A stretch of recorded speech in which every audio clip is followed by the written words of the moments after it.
हवन देवताओं का भोजन है।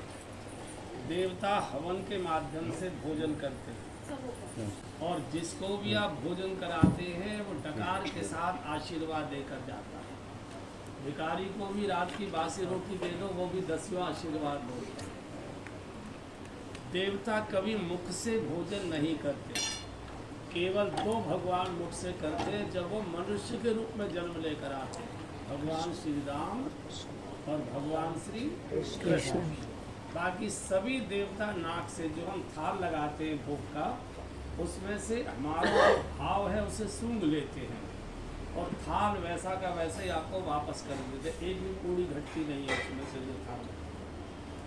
तो ये देवताओं ने भोजन कर लिया, अब इसका प्रसाद हमको लेना है तो हमको भी नाक से लेना होता है।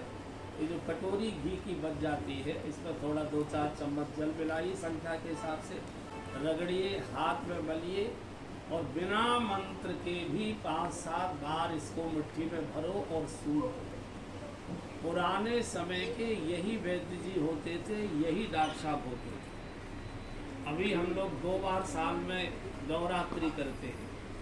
एक तो चैत, होली के बाद चैत आता है तब करते हैं, एक क्वार में करते हैं। क्यों? दोनों समय मौसम बदलते हैं।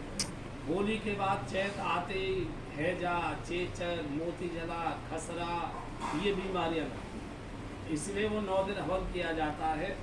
देवी कोई चीज़ नहीं है, देवी शक्ति का प्रतीक है। और जब आदमी बीमार हो जाता है बिना नठिया के चला भी नहीं जाता उससे, तो वो 9 दिन हवन किया गया। और इधर आषाढ़, सावन, भादव और आधा क्वार, वर्षा, सीलन, कांतर, बिच्छू, मक्खी, मच्छर, ये दुनिया भर के रोग हो जाते हैं, टीबी टाबी सब। फिर नवरात्रि आ गए क्वार में, फिर ये यज्ञ करो। इससे पहले घर के रोग दूर होते थे, पहले यही डॉक्टर साहब होते थे, यही वैद्य जी होते थे। इसलिए ये कभी कभी कर लेना चाहिए। रोज झंझट रहता है तो मावस और पूर्णिमा बाजार से सामग्री लाइए, बाजार से गूगल खरीद कर लाइए और मान लो ये झंझट नहीं करना है तो बाजार से कच्चे कोयले खरीद लाइए, गैस पर लाल कर लिए या थोड़ा सा उसमें घी छिड़क के और अग्नि कर दिया और पंखे के हवा से कर दिया और फिर उस पर 2-4 चुटकी सामग्री डाल दी, गूगल की 2 कंकड़ी डाल दी और पूरे घर में घुमा दिया, तो भी घर में चारों ओर ऐसा लगेगा कि देवता घूम रहे, देवता विचरण कर रहे हैं। और इस हवन के धुएं से जितनी वातावरण में शुभ आत्माएं विचरण कर, जैसे सड़क पर ट्रैफिक चलता है ऐसे ही वायुमंडल में भी ट्रैफिक चलता है शुभ और अशुभ आत्माओं का। अब आपको अपनी अपनी याद आ जाएगी। कभी कभी आपने देखा होता निकल कर जा रहे हैं, कोई फोन नहीं आया, किसी ने कुछ बताया नहीं, तो भी आपका माथा ठनकने लगता है, कुछ अटपटा सा लगने लगता है। इसका अर्थ है वहाँ से कोई कोई अशुभ आत्मा निकली थी, जिसकी सुगंध से, जिसकी गंध से आपको अच्छा नहीं लगा। कभी कभी कोई कुछ नहीं खा लगे तो अभी गुदगुदी से होने लगते, मन में कुछ अच्छा सा होने लगता। इसका अर्थ कोई शुभ आत्मा वहाँ से निकली थी। जैसे मान लीजिए आप यहाँ से सामने से निकले और अगर बेला के फूल खिले हो तो आपके चार धीमी हुए बढ़िया खुशबू आ रही, और जहाँ गंध आती है जल्दी निकल यार बड़ी बदबू आ रही है। तो ऐसे ही वायुमंडल में शुभ और अशुभ आत्माएं घूमती रहती है। वो करती क्या? जिसके घर में शुभ आत्मा आ जाती है अपने आप भी आ जाती है और हवन के धुएं से तो आती ही आती है।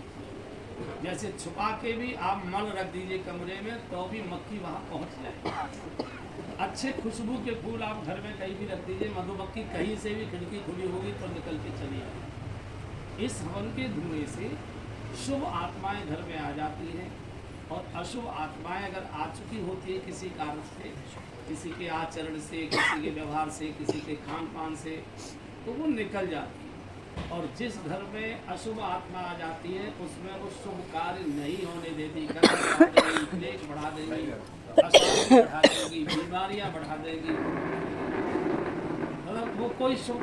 अब कई बहनों के मुख से आपने सुना भी होगा, क्या बताएं बहन, काम होते होते करें। इसका अर्थ है कोई न कोई शुभ आत्मा आपके यहाँ आ चुकी है, और जिस घर में शुभ आत्मा आ जाती है, लाख दुश्मन हो जाए आपका कुछ बिगाड़ नहीं सकते। वो शुभ आत्माएं रक्षा कवच के रूप में रहती है, हमारी रक्षा करती। इसलिए इस सामग्री का धुआं कर लेना चाहिए।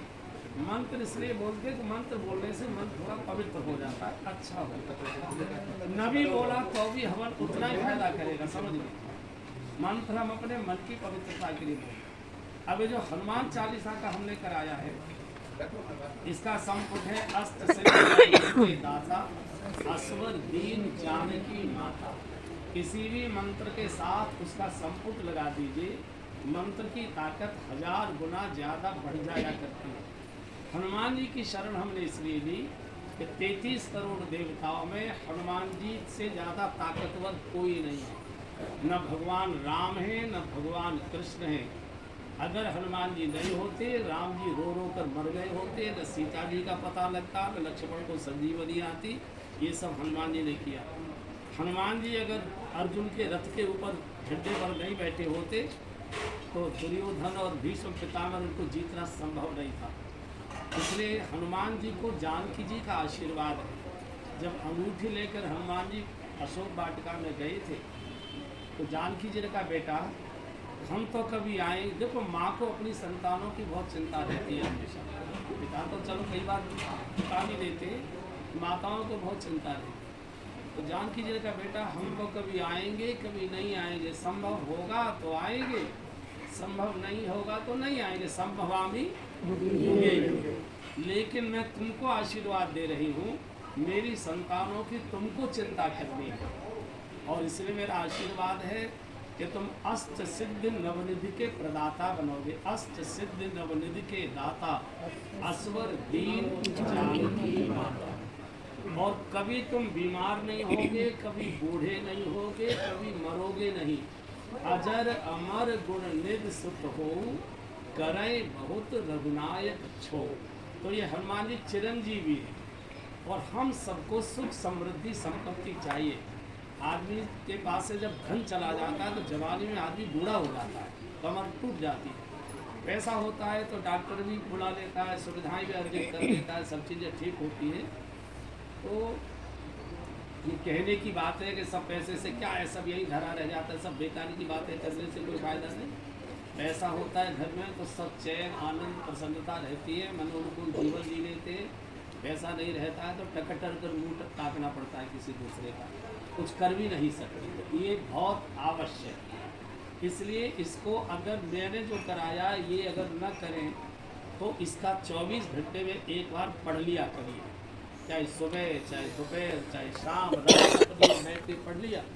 और अच्छा ये कि रात्रि के भोजन से पहले पढ़ लीजिए, फिर भोजन कर लीजिए। इतना जरूर करिए, पत्रक अपने साथ ले जाए।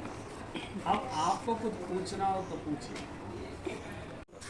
अष्ट सिद्धि और नवनिधि एक प्रकार के ये कृपा होती है, तो उसके लिए प्रदाता, उसी में सारे स्वास्थ्य, धन, संपत्ति, यश, प्रतिष्ठा जो कुछ है यदि अष्ट सिद्धि नवनिधियों में आ जाता है।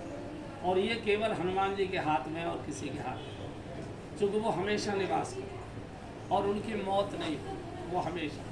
पवन जीवित है तो पवन पुत्र भी जीवित है।